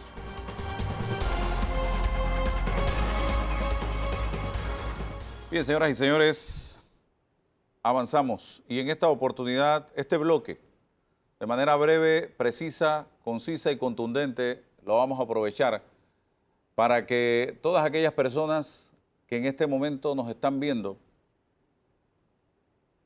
vean de viva voz de pacientes, en el caso del doctor Emilio Saturno, y de familiares de víctimas, el caso de Gladys Bernet, lo que es realmente el COVID, pero desde consecuencias muy difíciles. No la tos y la fiebre, como dicen algunos, es cualquier resfriadito o cualquier gripe, sino el golpe duro, intenso, el knockout que te da esa enfermedad. Bienvenidos, gracias por darnos la oportunidad de conversar con ustedes. Con el doctor hemos hablado ya en reiteradas ocasiones y ha hecho un trabajo que yo creo que todo aquel que ha vivido en el entarimado y se ha enfrentado, y se ha fajado con ese virus, tiene que contar. Gracias a ambos. Bien, comienzo con usted, doctor. Estamos viendo un crecimiento increíble de casos de COVID, ya no hay camas en los hospitales y eso ya es un hecho. Eso no es que lo estamos inventando ni por alarmar a nadie, porque cuando tú hablas de esto inmediatamente salen algunos, estás alarmando, compren camas, como si comprar camas fuera tan fácil. Doctor, hábleme de la situación en este momento. Buenos días, Álvaro. Gracias por la invitación. Buenos días, Gladys. La verdad que es bien preocupante. O sea, yo esta última semana, los últimos 7 días, he visto 69 consultas de pacientes nuevos, teleconsultas, 2 pacientes hospitalizados de consulta hospitalitaria, de esas cuales he tenido que mandar a 5 hospitales, a 3 tuvimos que hospitalizar. Gracias a Dios conseguimos las últimas camas, una en Santo Tomás, una en Nacional y una en otro hospital privado. Pero tengo ahorita mismo, de hecho hoy en la mañana solo, hay 3 pacientes que estoy viendo cómo le consigo oxígeno, concentrador de oxígeno, y a uno lo estamos mandando al hospital en la última hora, porque y tengo a varios manejándolos en casa con oxígeno suplementario y a otros que ni siquiera eso, algunos por no tener seguro, otros porque no conseguimos ni siquiera el concentrador de oxígeno, haciendo ejercicios respiratorios para aguantar una respiración. La oxigenación debe estar arriba del 94%, las tengo el 90, 92% y viendo cómo los manejo en casa. Y es frustrante, o sea, para el paciente, tengo, o sea, una pareja, hoy acabamos de mandar para el hospital y el señor se va a quedar en casa con un concentrador. O sea, es delicado, es serio y preocupante. O sea, y no hay camas ni en los hospitales privados ni en los hospitales públicos y la situación es bien delicada, bien delicada. Como tú dices, no es un solo resfriado. De muchos de los pacientes, gracias a Dios, le va bien. Y los que se quejan y que, pero a mí nada más me dio un poquito. Bueno, dale gracias a Dios que nada más te dio un resfriadito, un moquito, pero mucha gente no les va así, no les va así. Yo estoy viendo, en los últimos 2 días vi 30 pacientes. Wow. ¿Por qué hemos aparte llegado? De otros pacientes, esto es aparte de mis pacientes de mi clínica, estoy hablando de teleconsultas, pacientes nuevos de COVID. ¿Por qué hemos llegado aquí? ¿Qué cree usted que ha pasado, doctor? Creo que son muchos factores, ¿no? Yo creo que pensar que le íbamos a ganar al virus, pensar que había un medicamento mágico que por introducirlo en el programa de tratamientos iba a mejorar el tratamiento, como pasó recién en julio y se vio que decían que era por ese medicamento, no voy a decir el nombre, no le voy a dar pantalla a ese medicamento, y que ahora estamos más del doble casos que en ese mes, y ¿cuál es la excusa? O sea, creo que también bajar la guardia, creo que las personas se han desensibilizado con la enfermedad, se han pensado que como mucha gente le da asintomáticamente, piensan que a él no le va a tocar, pero es un papelito, es una lotería, no sabe a quién le va a tocar el virus que te va a matar o que te va a llevar al hospital. También porque hemos bajado la guardia en las medidas de prevención. Yo estoy participando con el Comité Médico de todo Panamá. Hemos repartido más de 450.000 caretas faciales en el metro y Megus. Y en la última repartición, hace como 10 días, 8 días, yo fui a las 5:30 de la mañana, me monté en el metro para recorrer dos estaciones y habíamos 2 o 3 personas que teníamos la careta facial. Y llegué a donde tenía que llegar, a la estación de la iglesia Carmen, y nada más habíamos, y después a la de Argentina, y habíamos nada más pocas personas que la teníamos, como lo puede contar con una mano.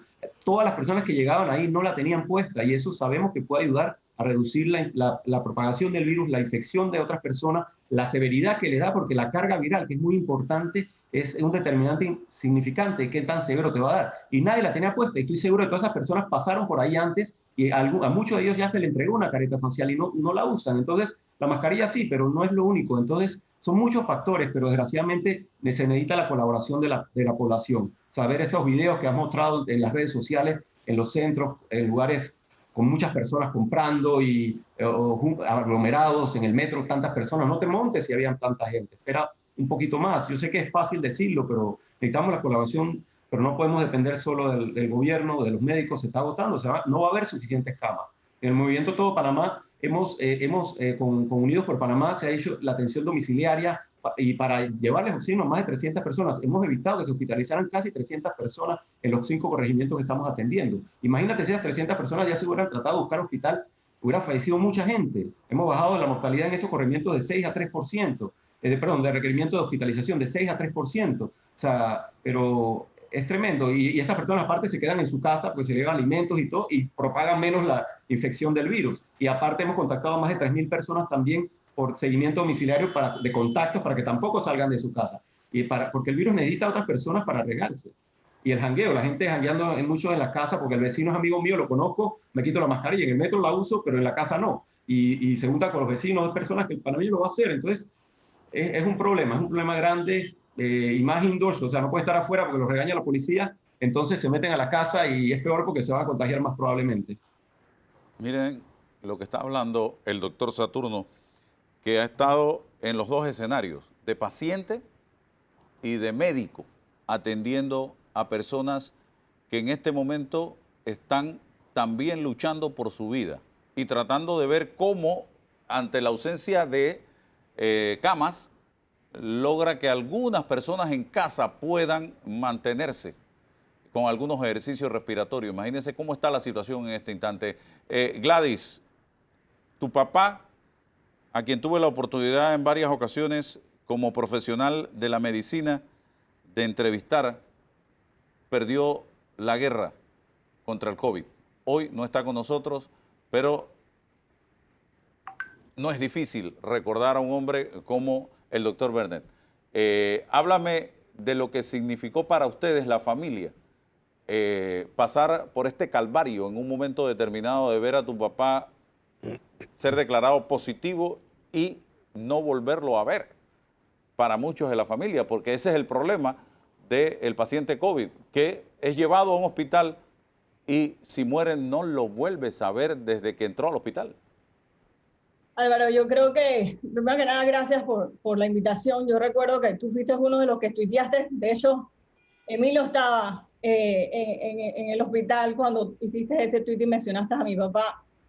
Y desafortunadamente, ya cuando se dio a la luz pública que mi papá estaba en la UCI, ya habían pasado, tuvo 14 días en intensivo. Cuando él entró al intensivo, Álvaro, solamente habían 9. Wow. 9 personas. Sí, continúe. O sea, entonces, yo creo que eso fue hace 9 meses. Y a mí la impotencia que yo tengo es que en esa época, mi papá siendo neonatólogo, como tú bien sabes, un neonatólogo es un intensivista y un infectólogo de recién nacidos. Mi papá le decían Dr. House, su paciente. Y él mismo teniendo esto, como fue tan al principio de la pandemia, no sabíamos exactamente el virus cómo se comportaba. No habían casos ni siquiera en Estados Unidos. Mi prima es infectóloga en uno de los mejores centros de infectología e investigadora en Estados Unidos. Yo le llamé a ella, llamé a Néstor Sosa, llamé a todas las personas que yo sabían que yo he trabajado con estos científicos por años. Y todavía en Panamá no había suficientes, en todo Estados Unidos no habían casos como el de mi papá, para que tengas una idea. Y mi papá, yo lo vi cuando lo llegamos a diagnosticar, porque esta enfermedad es engañosa. Yo creo que esta es la parte que la gente no entiende. Esto no es de que me dio fiebre y me dio tos. Mi papá, yo le mandé una ambulancia a la casa y le vieron, no tenía ni fiebre ni tos. Él se comenzó a sentir bien y después se comenzó a sentir mal. Comenzó a tener síntomas y por eso fue que nos confundió tanto. Él comenzó a tener síntomas que caminaba de lado a lado, comenzó a tener síntomas como de tipos neurológicos. La comida le comenzó a saber mal y en esa época, en marzo, no sabíamos todavía que eso podía ser un síntoma, la pérdida de olfato. Entonces y fue una enfermedad que progresó tan rápido que él mismo no pudo entender lo que le estaba pasando. Él pensó primero que era dengue, porque si hizo los laboratorios le salió que tenía anticuerpos por dengue, resulta que era que le había dado dengue antes. O sea, él mismo no sabía. Entonces, lo diagnostican cuando ya tenía una fase sumamente, que ya había evolucionado. Y yo me despido de mi papá. Cuando veo la ambulancia irse, acaban de inaugurar la UCI de San Fernando y él, teniendo seguro privado, se fue al Seguro Social, donde trabajó y le dedicó su vida por 43 años. 43 años. Mi papá fue profesor del decano de la Facultad de Medicina. Ese fue mi papá. Y a la institución, es casi de la edad de él, que le dedicó la vida. Cuando yo despedí a mi papá y vi que él se montó a la ambulancia, él no iba, que no.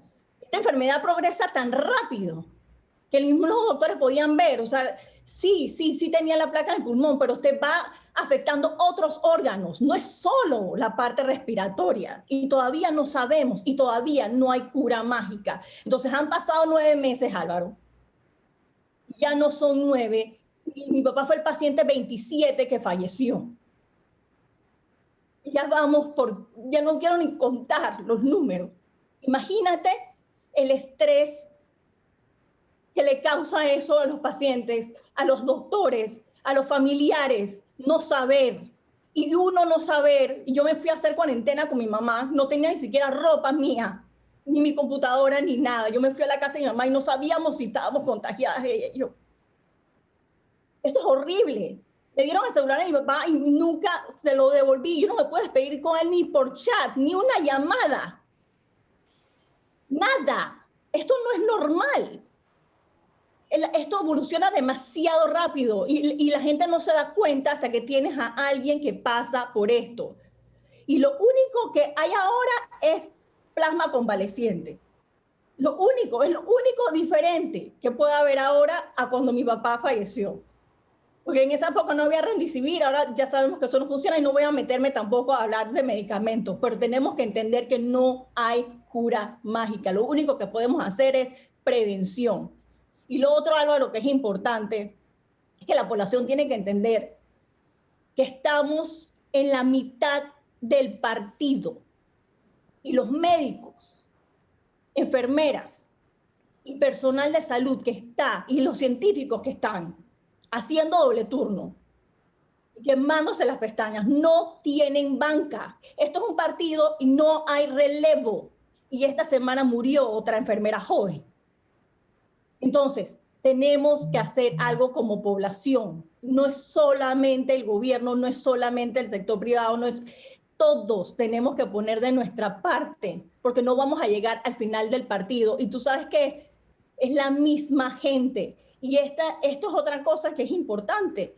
O sea, nosotros tenemos que entender que no podemos hacernos, o sea, siguiendo la analogía del fútbol, o sea, no podemos seguir haciéndonos los autogoles. Y aquí los medios de comunicación y los influencers son sumamente importantes también, porque lo otro que se ha hecho viral son las noticias falsas y la desinformación.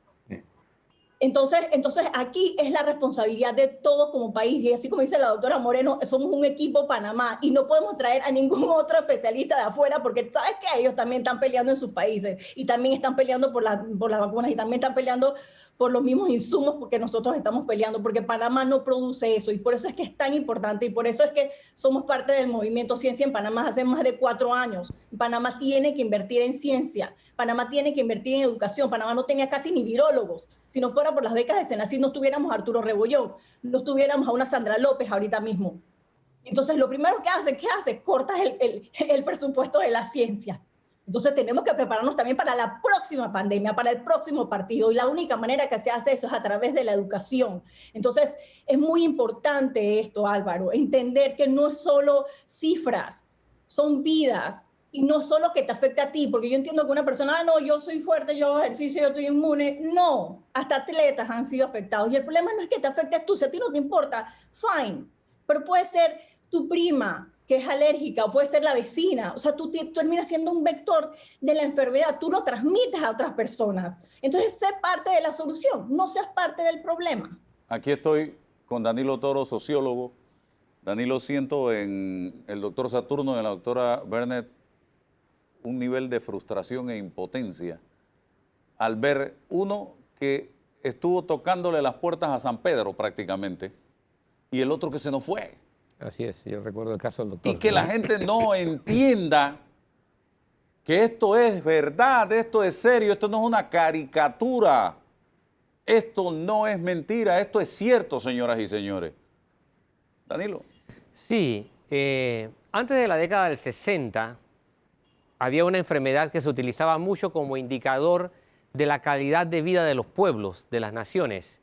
Era un indicador que tú lo veías y enseguida te daba luces sobre qué tan pobre era ese país, o ese pueblo, o ese lugar. Y me refiero a la tuberculosis. La tuberculosis tenía esa marca de asociación entre pobreza en su más terrible expresión y salud.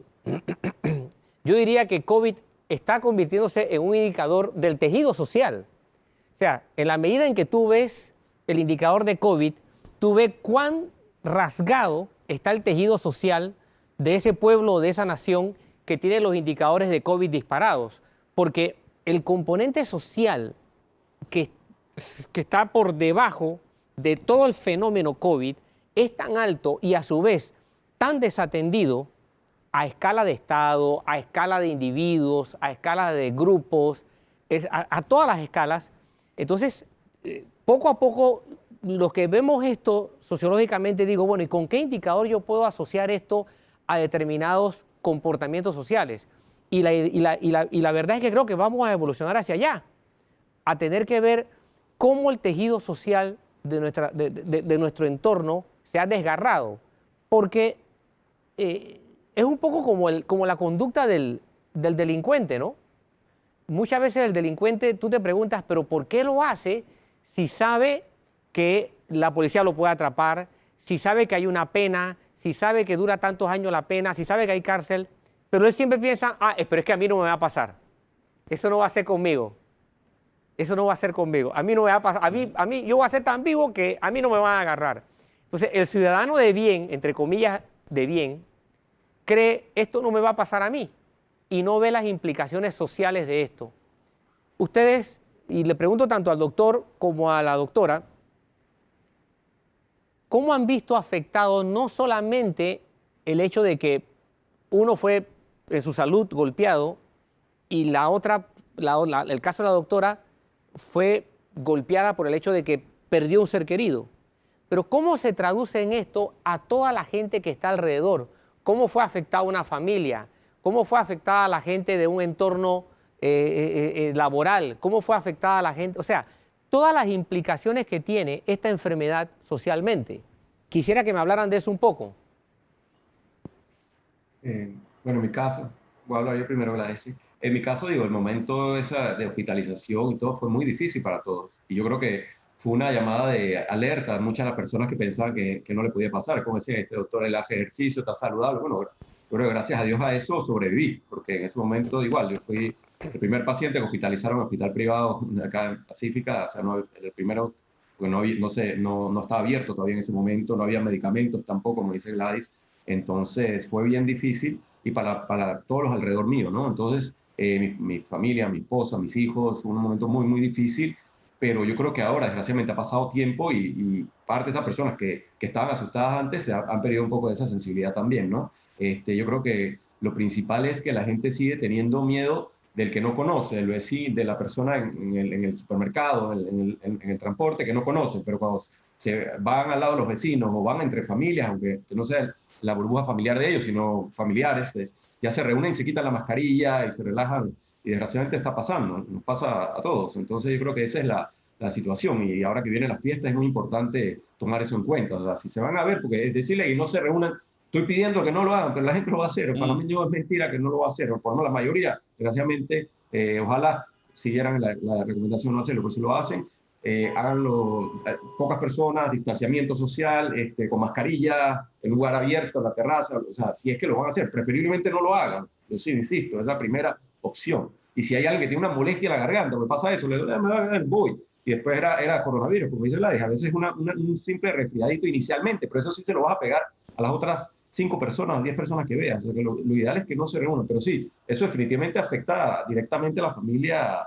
Y es fuerte, es frustrante no poder estar a nadie al lado de tu cama en las noches, agarrar la mano, no puedes despedir. Yo yo le pedí al doctor Ferrer que no me intubara por parte de eso, porque la mortalidad en ese momento era 90%. Y si me intubara no hubiera podido despedir de mi hija, de mi esposa.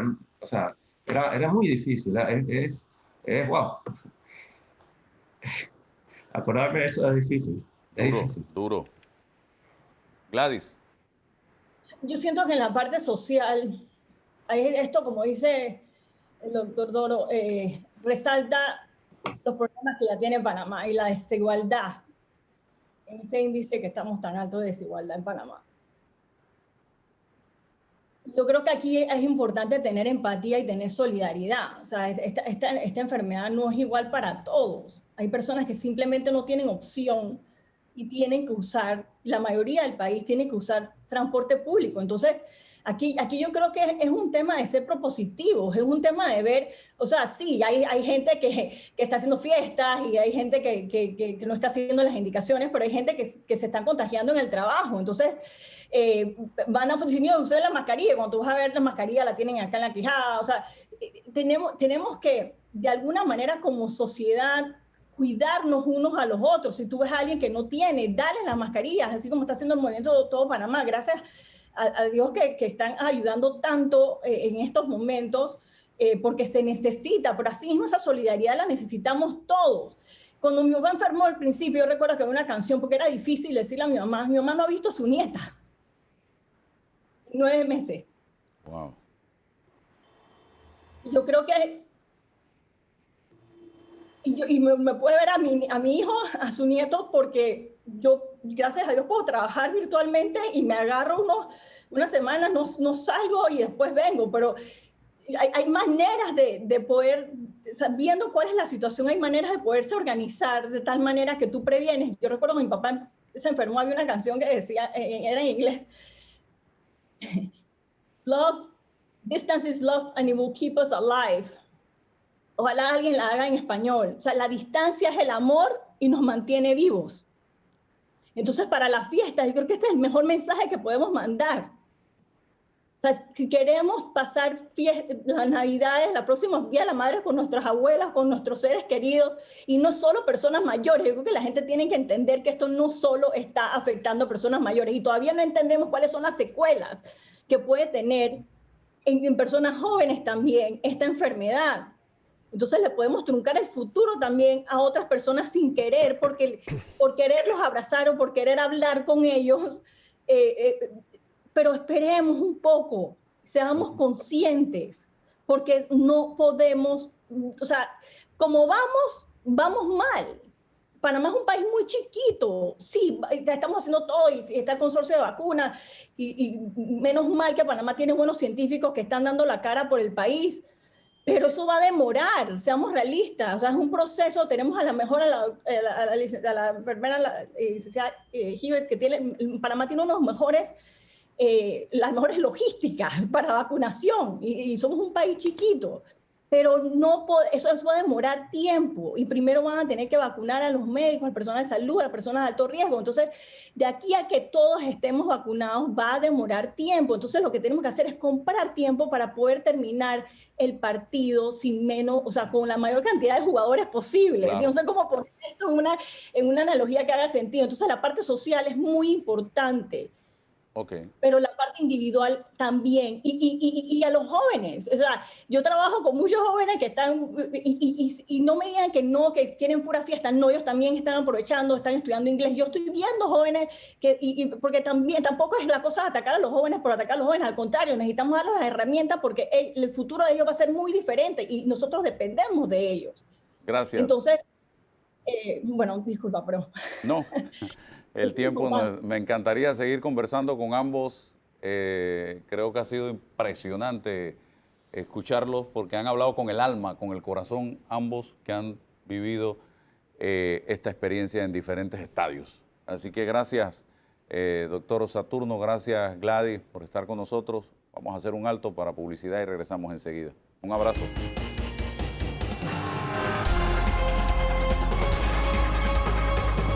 Bien, señoras y señores, después de conversar con nuestros anteriores invitados, entré a Twitter y me encontré con este mensaje: ojalá pudiera volver al pasado para abrazarte por última vez. Y quizás muchos familiares de personas que han fallecido producto de esta enfermedad quisieran volver al pasado para abrazar a sus familiares por última vez, porque nunca pensaron que esa sería la última vez que los verían, quienes alcanzaron a verlos. Está con nosotros la doctora Juana Herrera. Ella es profesional de psiquiatría y hoy día está a cargo del tema de salud mental en el Ministerio de Salud. Creo que es así, ¿no, doctora? Así es, muy buenos días. Gracias, así doctora. Mismo es. Gracias. ¿Qué tan duro ha sido el impacto en la salud mental de los panameños de esta pandemia que estamos viviendo en este momento? Creo que este ha sido un fenómeno mundial, que la salud mental ya previa a la pandemia tenía cifras importantes que señalar, y con la pandemia se ha incrementado enormemente, sobre todo en el tema de las ansiedades, la depresión y el consumo de sustancias psicoactivas, ya sean legales o ilegales. Bien, tenemos que ver dos elementos o dos estadios. Uno en el ciudadano a pie y otro en el paciente COVID. ¿Ustedes están atendiendo ambos casos? Sí, mira, yo creo que tú has puesto dos, pero yo pondría tres. Uno, en el ciudadano de a pie, como tú has mencionado. Dos, los que han sido afectados por el COVID directamente. Y tres, el personal de las fuerzas de tarea, que son el personal que están en primera línea, que están dando respuestas. Es decir, son tres escenarios diferentes. Pero se está viendo, hemos reforzado los equipos, por ejemplo, en la región metropolitana de salud, que habíamos tenido algunas bajas, algunos percances. Estamos reforzando y estamos viendo también a través de la cooperación técnica cómo dar una capacitación al personal sanitario para poder abordar estos temas. Específicamente tenemos un programa que viene del 2010, pero que estamos proyectando intensificarlo ahora, que es reduciendo las brechas en atención de salud mental y atención primaria.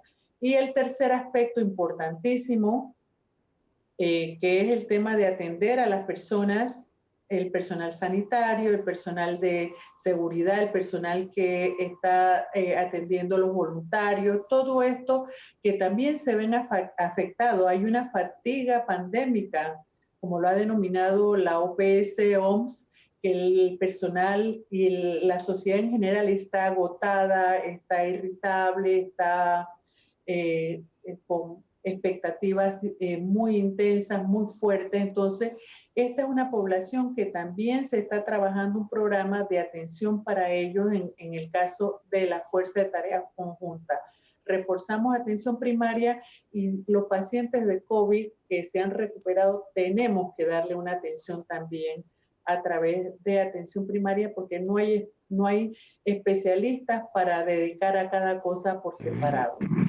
Bien, hay factores que yo he estado leyendo, se han disparado a raíz de esta pandemia y puedo enumerar algunos. Usted es la especialista, el tema de la ansiedad en muchas personas, el tema de la irritabilidad, el tema de trastornos del sueño, gente que no puede dormir o que se despierta un montón de veces en la noche, el tema del suicidio, el tema de la violencia en el hogar, ya sea con la pareja o con los hijos.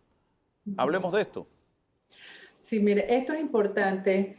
Después de 14 días se puede instalar un cuadro ya definido por la clasificación de enfermedades mentales, pero bien lo ha señalado, empezamos con un cuadro de insomnio, por ejemplo, y el insomnio puede tener muchas causas, pueden tener una causa primaria, una causa secundaria, malos hábitos y no tener una higiene del sueño que me va a dificultar esto. Pero cuando ya esto forma parte de un cuadro, por ejemplo, en donde tengo molestias corporales, donde estoy con un pensamiento negativo que siento que me voy a morir, que me voy a contagiar, que mi vida se ha hecho un desastre, depende por ejemplo, si lo que predomina son los síntomas estos de ansiedad, intranquilidad, irritabilidad, podemos estar frente a un cuadro de ansiedad, que el más frecuente ha sido la ansiedad generalizada, pero podemos estar también el insomnio como parte de un cuadro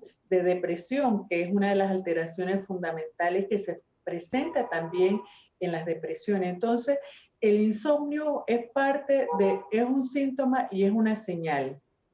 Por ejemplo, el cuadro de la depresión, y quiero dejar esto también porque mucha gente puede estar caminando, puede estar en su casa, puede estar yendo a trabajar y no se da cuenta que está padeciendo una depresión. Después de 14 días de tener estado de ánimo triste y pérdida de interés en las cosas que habitualmente a mí me gustaban hacer, insomnio o trastorno del sueño, o duermo demasiado o no duermo, me despierto en la mitad de la madrugada. Pérdida del apetito o comer demasiado, pensamientos negativos, llanto fácil, irritabilidad, falta de concentración, que esto es importante para los chicos que están estudiando en casa, que la gente dice, pero ¿por qué no te concentras? Bueno, la falta de concentración, falta de toma de decisiones y un pensamiento que puede llevarme a pensar que la solución no es seguir viviendo, sino hacerme daño para acabar con este sufrimiento, que ya es un extremo de la depresión y no todos llegan allá. Toda depresión no llega a esa situación. Danilo. Doctora, yo la escucho a usted con mucha atención porque me permite aprender y quisiera que usted, desde esta perspectiva docente suya, me tratara de explicar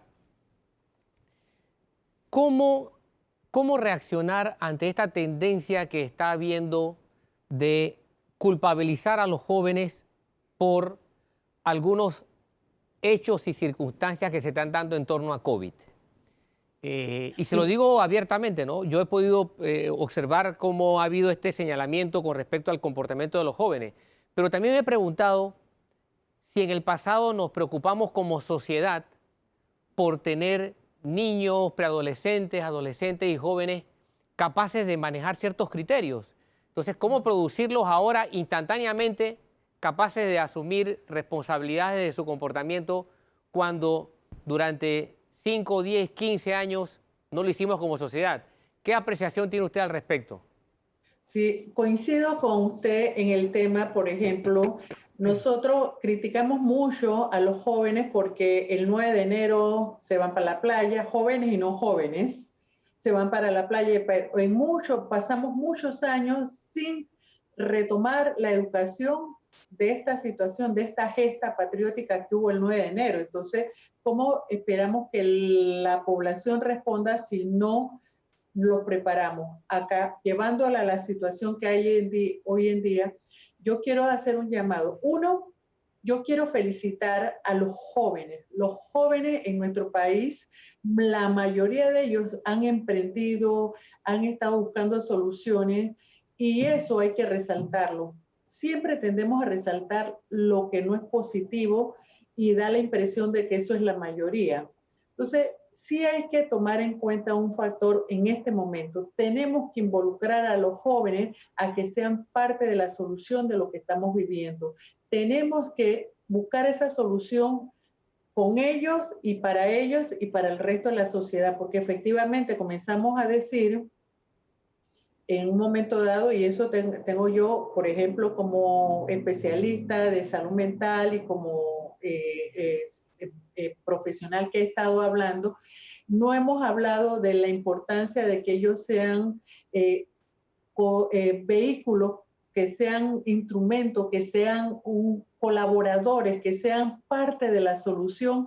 Y hemos dicho, los jóvenes o la gente de tal a tal edad están sanos, puede caerle el virus, pero no le va a pasar nada, pero los de 60 en adelante, entonces cuídense, y los jóvenes no vayan a su casa. Entonces, te estoy diciendo un mensaje, pero no te estoy involucrando. Entonces, yo creo que eso tenemos que darle una vuelta y hacer un llamado, y lo hago a través de este escuchado y visto programa, hacer un llamado a los jóvenes que ustedes son parte importante de la solución de esto. Ustedes ¿Quién mejor que ustedes que aman a sus abuelos, a sus adultos mayores, que los respetan? Ayúdennos a salvar vidas, cuidándose ustedes, cuidándose ustedes, porque ustedes son el relevo, ustedes son el presente y son el futuro. Voy a cerrar con una pregunta, doctora. Estamos enfrentados a una situación muy complicada. Pareciera que estamos en un callejón sin salida. Una sociedad angustiada porque si me quedo en la casa no como y si salgo a trabajar me contagio. Un gobierno tratando de comunicar, pero pareciera que algo pasa en el camino, que la comunicación no penetra en la población con la eficacia necesaria. Me gustaría, usted como profesional de la psiquiatría, ¿qué mensaje le daría a la sociedad panameña, ese sector que no entra en razón, que piensa que esto es relajo, que piensa que esto no me va a dar a mí en una coyuntura como la que estamos viviendo en estos momentos, doctora? ¿Cómo comunicarle a la gente, cómo hacer entender a la gente que esto es un tema de vida o muerte? Sí, mira, esto es importantísimo, y para dar un cierre, nos está pasando no solamente en Panamá, en otros lugares donde se habla de una educación del primer mundo, igual ha habido el rebrote, las conductas estas que no colaboran con la solución, y no es un tema del subdesarrollo, es un tema de la conducta humana. El ser humano por naturaleza es rebelde, eso es, yo lo recuerdo, y el licenciado Toro que está aquí también, incluso usted, que cuando nos decían algo nuestros padres y éramos adolescentes, están pasados en moda. Nuestra parte más importante eran nuestros amigos, es decir, esa parte es importante, por eso es retomar el mensaje de la juventud, que se incorporen a este proceso de sanar y de seguir adelante, 1. 2, que recuerden que estamos agotados, todos estamos agotados, está agotado la población, está agotado los familiares de los pacientes con COVID, aquellos que han perdido familiares, está agotado el personal sanitario. Entonces, yo creo que aquí lo que estamos buscando es solucionar el problema para echar al país para adelante. Entonces, esa fatiga pandémica no puede inmovilizarnos, no nos puede llevar a hacer las cosas incorrectas. Entonces, todos tenemos que incorporar nuestro granito de arena, nuestro conocimiento, nuestro aporte, empezando cuidándonos nosotros y diciendo, esto es lo que yo puedo aportar a esto para mejorar la situación del país. Bueno, gracias, doctora. Me quedo con esa reflexión que usted acaba de hacer en la dirección de que cada uno de nosotros busque la manera de aportar y no esperar a ver qué aporta el país a nosotros. Este es el momento de nosotros demostrar de qué estamos hechos y de que realmente somos panameños y queremos salir juntos de esta situación como equipo Panamá. Gracias, Danilo. Gracias a todos nuestros invitados. Ha sido un programa triple A, definitivamente. Hemos tenido de todo, toda la gama de puntos de vista. Gracias. Hasta el próximo domingo, si Dios nos da permiso.